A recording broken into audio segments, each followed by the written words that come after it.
Nesta aula vamos abordar um conjunto de questões que se prendem com os processos cognitivos. Iremos, na sequência da aula anterior, falar sobre o processo cognitivo, aprendizagem e memória. Relembro que os processos cognitivos têm um impacto sequencial.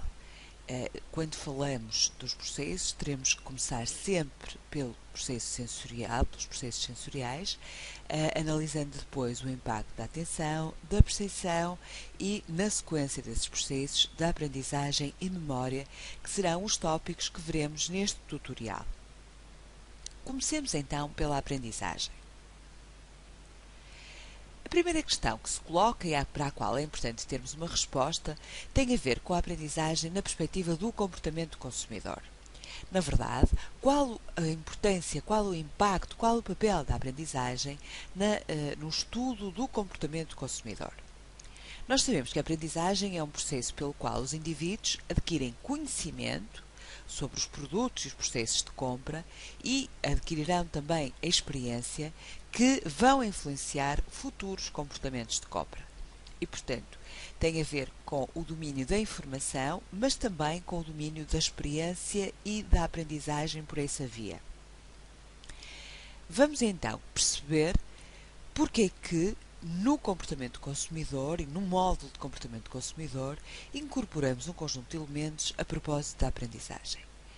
Muitas vezes as marcas querem que os consumidores aprendam informações sobre os produtos, sobre os seus benefícios, sobre os locais de compra dos produtos, sobre a sua utilização, enfim, que aprendam para que em situações futuras possam mobilizar essa aprendizagem e apresentar o comportamento correto.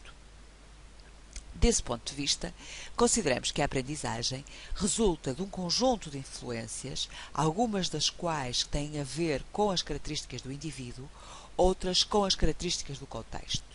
Analisemos então o esquema que agora projeto. Quando começamos a analisar a aprendizagem que cada sujeito faz, percebemos que num primeiro nível, num nível mais macro, mais global, ela é influenciada pela cultura e pelos valores, pelos aspectos demográficos, pela personalidade e pelo estilo de vida.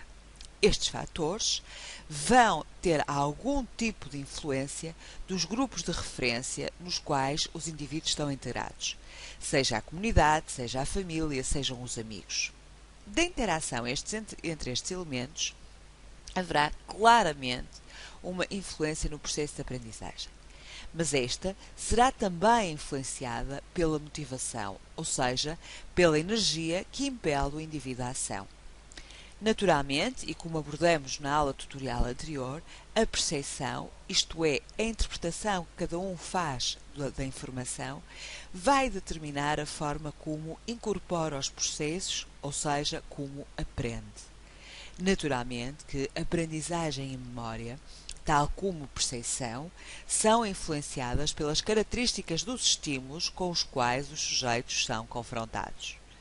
Nesse sentido, os processos estão, como facilmente percebemos, sempre em interação. Portanto, nós devemos falar de percepção, aprendizagem e memória, ou seja, armazenamento da informação, como processos contínuos, sistemáticos e articulados. Em termos de teorias explicativas da aprendizagem, temos um conjunto de teorias designadas de behavioristas, que são teorias mais básicas, mas que explicam de uma forma muito consistente a aprendizagem dos indivíduos em situação de comportamento de compra.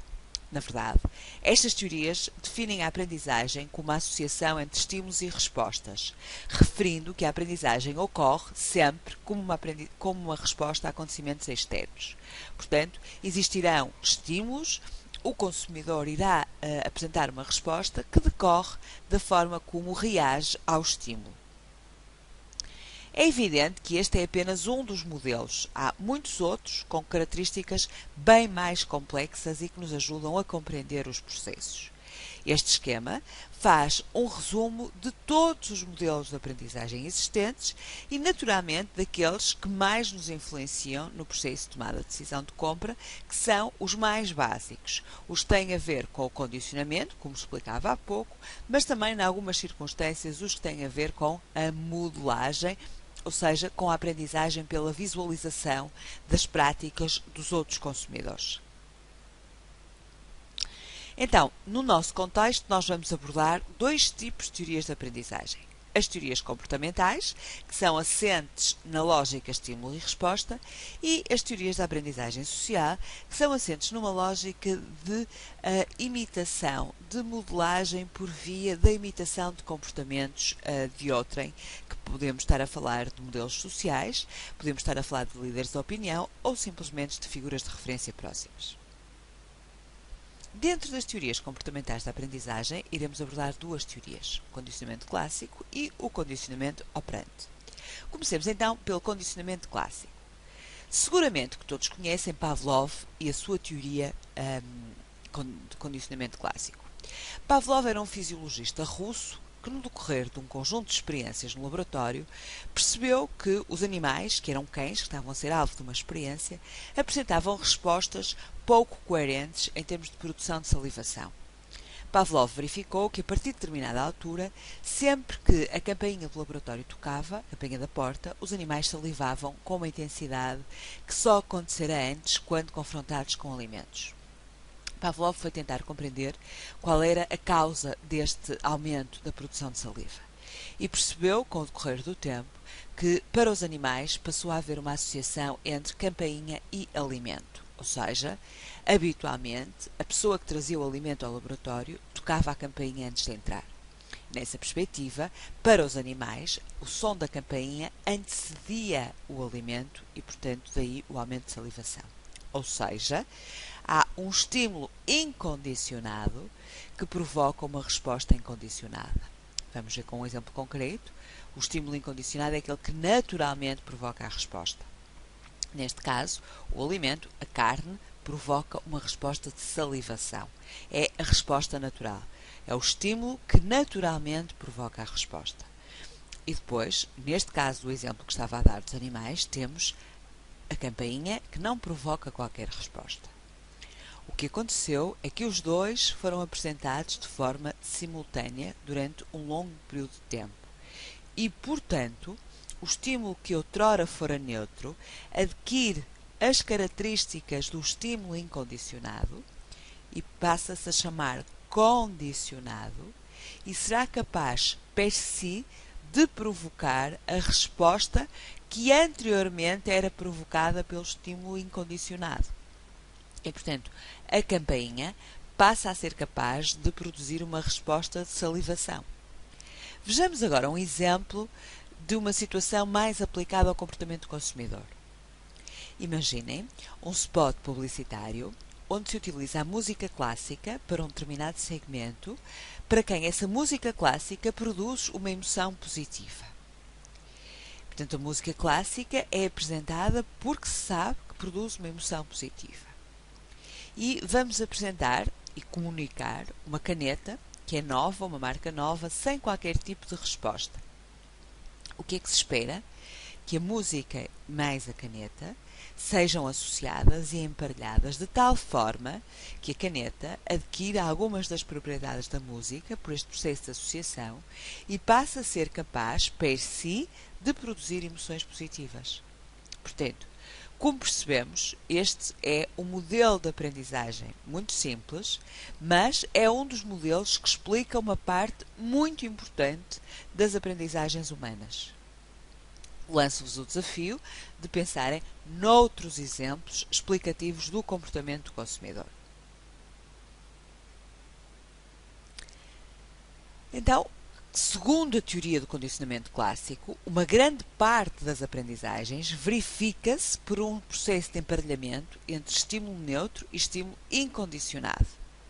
O primeiro, o estímulo neutro, adquire propriedades do segundo, do estímulo incondicionado, e passa, como eu disse já, por si, a ser capaz de dar origem a respostas aprendidas ou condicionadas.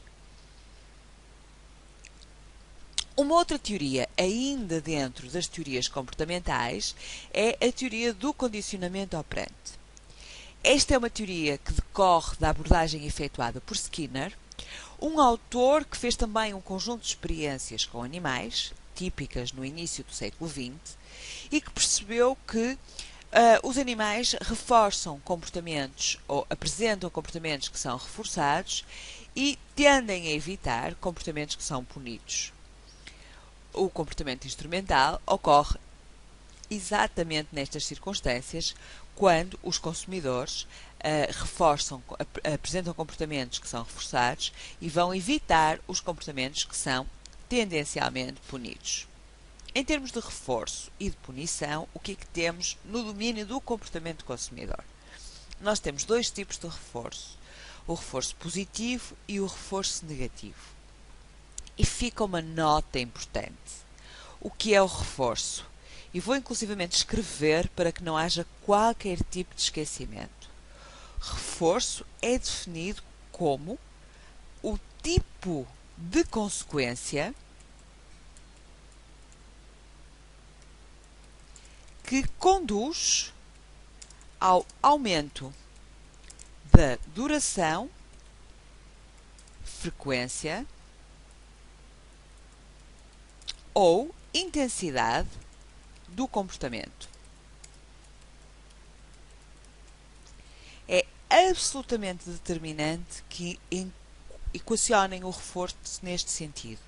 O reforço é a consequência de um comportamento que conduz ao aumento da duração, frequência ou intensidade do comportamento. Por sua vez, a punição é o tipo de consequência que conduz à diminuição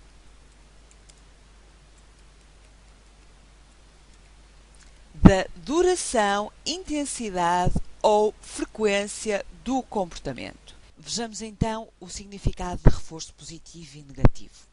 Quando estamos a falar de reforço positivo, estamos a falar na apresentação de uma consequência positiva na sequência da emissão do comportamento adequado, por exemplo, pague 2, leve 3.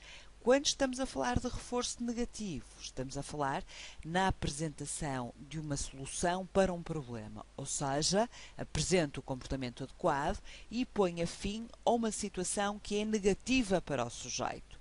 Tome Benecol e termine com o colesterol, tome o produto A, B ou C e perca as gorduras que tem acumuladas, a celulite, por aí fora.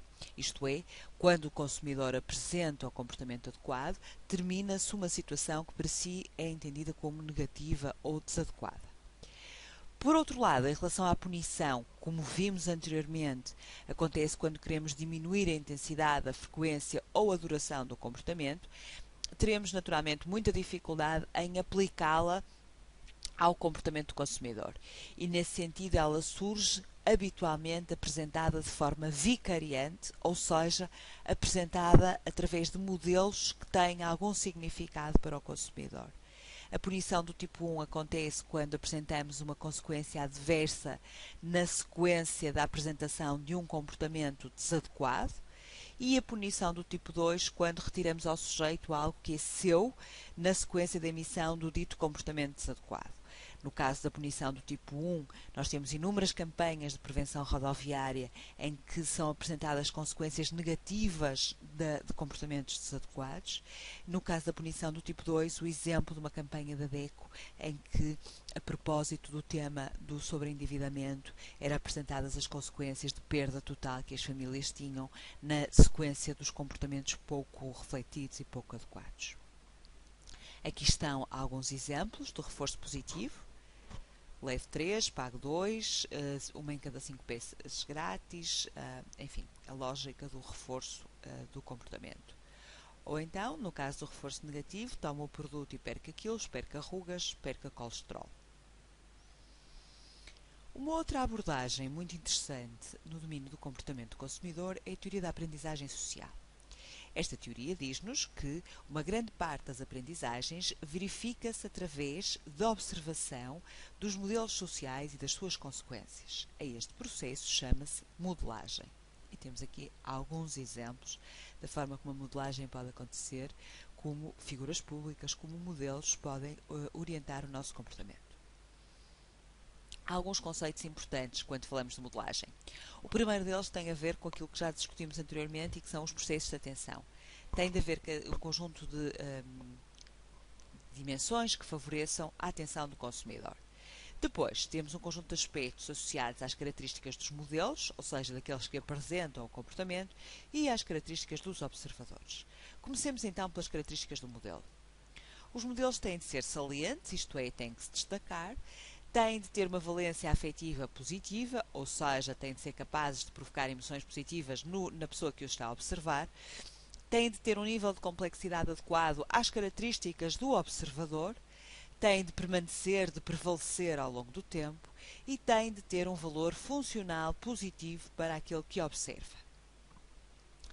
Em relação ao observador, tem de haver capacidade perceptual ou perceptiva, isto é, tem de ser capaz de descodificar a informação e de lhe atribuir significado e tem simultaneamente de estar disponível para o fazer. Tem de ter capacidade cognitiva para compreender a informação que lhe está a ser apresentada e, simultaneamente, tem de ter um nível de ativação adequado para que o comportamento seja efetivamente interpretado e processado. Naturalmente que, do ponto de vista do observador, as preferências adquiridas são também importantes, uma vez que o processo de observação ocorrerá tendo por base essas mesmas preferências, quer em relação ao observado, ao modelo, quer em relação ao comportamento que está a ser verificado. Então, quando nós falamos da aprendizagem observacional, temos alguns aspectos a ter em atenção. Primeiro, a própria atenção. O consumidor tem que se concentrar no comportamento do modelo e tem que lhe atribuir significado. Depois, tem de reter esse comportamento. E tem de ter habilidades, competências para desempenhar o comportamento. Mas isto não é suficiente. É fundamental, na perspectiva de Solomon, que o próprio consumidor oriente a sua energia, ou seja, a motivação, no sentido de replicar o comportamento porque o considera útil, porque o considera relevante. E nesse sentido, o consumidor vai aplicar a circunstâncias diversas o comportamento que acabou de observar no modelo com o qual estabeleceu algum tipo de vínculo emocional. O último processo cognitivo que iremos hoje analisar é a memória. E a memória tem a ver com a área mais fundamental de armazenamento da informação. Quando nós falamos da memória, estamos a falar na localização na qual o indivíduo vai armazenar a informação para que possa utilizar posteriormente. Em termos da memória, nós vamos ter os dados externos e vamos ter três processos fundamentais: codificação, armazenagem e recuperação. Codificação tem a ver com a forma como nós atribuímos sentido à informação, por associação à previamente existente ou por qualquer outro mecanismo de organização, com vista à armazenagem, isto é, à forma como vamos reter essa informação para mais tarde ser possível a sua recuperação quando necessitarmos de aceder a essa mesma informação. Há três tipos de memória: a memória sensorial, a memória a médio prazo e a memória a longo prazo. A memória sensorial registra temporariamente a informação que nos é transmitida e registra essa informação por frações de segundos. A memória a curto prazo registra a informação por cerca de 1 minuto, muito pouco tempo ainda. Se não houver um conjunto de processamentos da informação, a informação perde-se. Não passará para a memória a longo prazo, que é obviamente para nós o nível mais importante, porque é o registro permanente da informação. Depois da informação ter entrado na memória sensorial, o que é que lhe vai acontecer? A informação passa para a memória a curto prazo e depois a maioria da informação é esquecida, é perdida. Há uma parte da informação que é transmitida para a memória a longo prazo, mas ainda assim chamo a vossa atenção para o facto de ser uma percentagem muito pequena de toda a informação com a qual nós nos deparamos. Como é que se aplica este conceito ao comportamento do consumidor? O que é que nós temos verificado?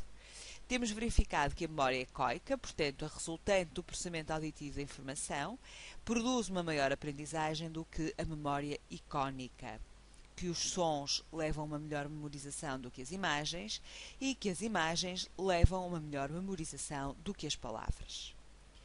Para que haja memorização, há um conjunto de fatores que são importantes e que podem facilitar. Primeiro, a associação. E a associação tem a ver com a forma como o sujeito associa uma marca, um produto, uma experiência, uma ideia pré-estabelecida a algo com significado para si, que pode ser um acontecimento, pode ser um evento, pode ser inclusivamente uma pessoa, uma personalidade. Depois, os nomes que devem ser simples, curtos, descritivos e com significado. E o uso da rima, do ritmo e da melodia como condições favorecedoras do processo de memorização.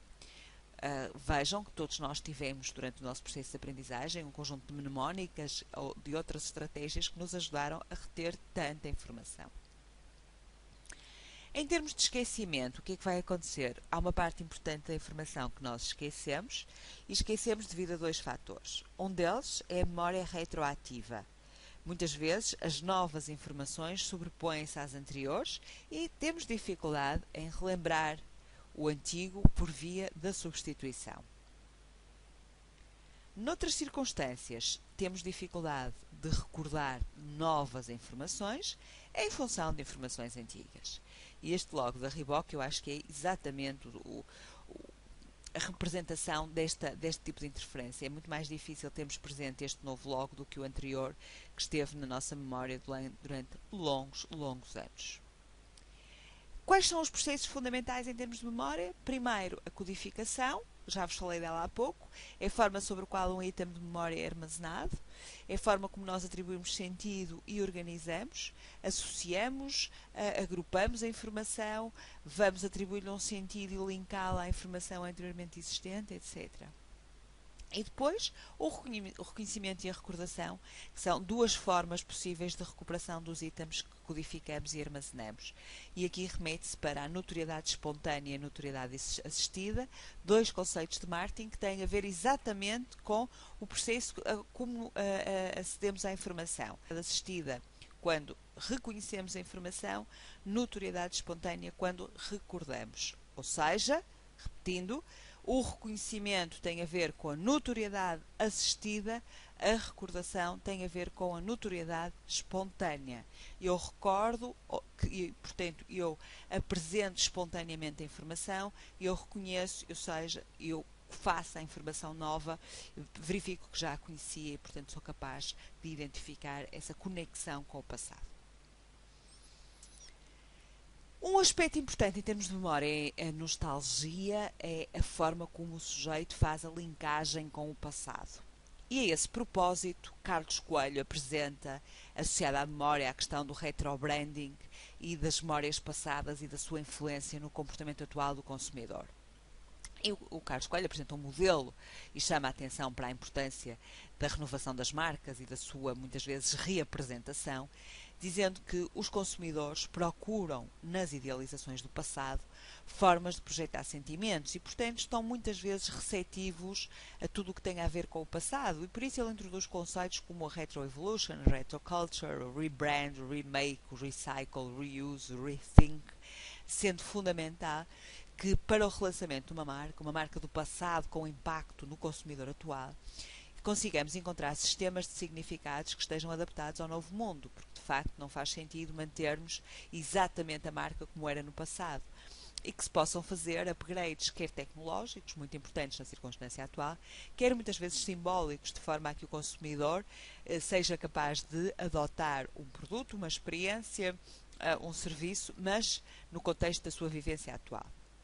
E numa lógica de que para o consumidor a marca teve algum impacto e ela foi exclusiva, trouxe novidade, estilo, lealdade e confiança. É evidente que neste processo de repescagem de memórias, de reutilização daquilo que está na memória do consumidor, os marketeers têm que ter alguns cuidados. As marcas têm que ter essência, têm que ser icónicas e têm que ser marcas que estejam efetivamente presentes na mente do consumidor e que faça sentido para o consumidor ir utilizar estas memórias passadas. Em síntese, quando falamos de memória, estamos a falar de um processo que decorre desde o momento em que o sujeito é confrontado com o estímulo até ao momento em que armazena a informação de forma permanente. Quando confrontado com o estímulo, o consumidor vai processar a informação. Esta passa para um nível de memória sensorial, que é uma memória de muitíssimo curta duração. Por processamento da informação ou repetição, podemos passar de uma memória sensorial para a memória a curto prazo. Aqui, se houver repetição, codificação e armazenamento, uma parte da informação passará para a memória a longo prazo. Relembro que a informação que passa para a memória a longo prazo é sempre informação muito restrita e limitada, que depois pode ser recuperada por recordação, quando o sujeito espontaneamente acede à informação, ou por reconhecimento, quando faça um estímulo que é apresentado, o sujeito associa com a informação já armazenada.